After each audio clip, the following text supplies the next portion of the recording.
The Lord be with you. A reading from the Holy Gospel according to Matthew. Jesus made the disciples get into a boat and proceed them to the other side of the sea while he dismissed the crowds. After doing so, he went up on the mountain by himself to pray.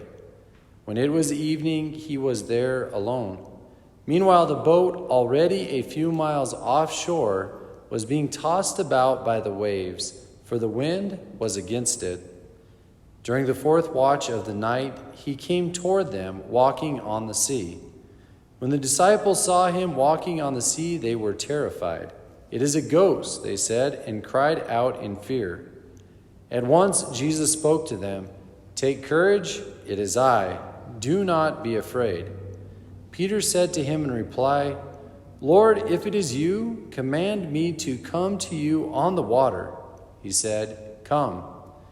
Peter got out of the boat and began to walk on the water towards Jesus.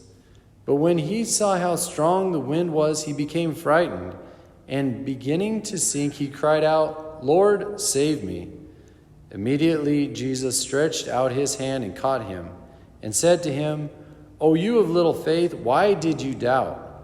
After they got into the boat, after the wind died down, those who were in the boat did him homage, saying, "Truly you are the Son of God." After making the crossing, they came to the land of Gennesaret. When the men of that place recognized him, they sent word to all the surrounding country. People brought to him all those who were sick and begged him that they might touch only the tassel on his cloak. And as many did touched it, were healed. The Gospel of the Lord. Praise to you, Lord Jesus Christ.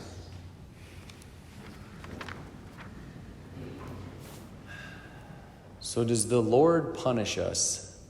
That's kind of a question been rolling through my mind a little bit. And I see here in the first reading,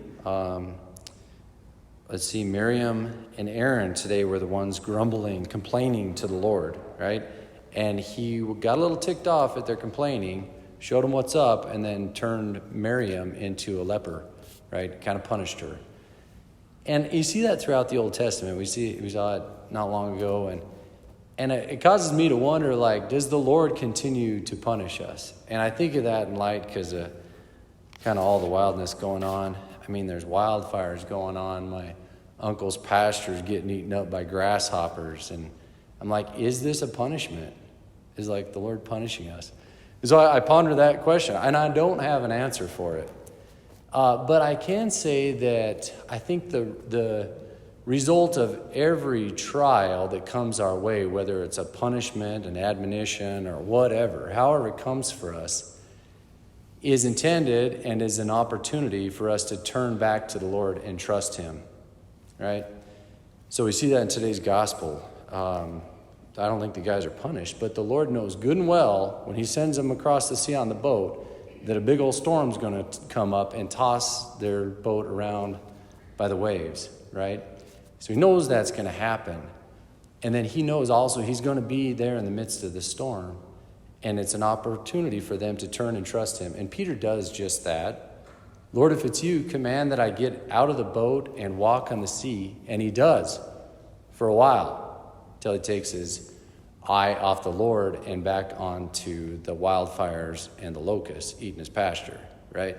The same dynamic goes for us, whatever kind of trials in our life, big or small. Wherever it comes from, I can't say. The Lord is involved. He's in the midst of the storm, and there's an opportunity for us to turn and trust him. That's faith, right? And that's a deeper purpose of any trial that comes our way. Every trial that comes our way is an opportunity to ride the waves, to trust the Lord, and to bring good out of the situation, and even have fun in the midst of it. So whatever your locus is today, turn and trust in the Lord.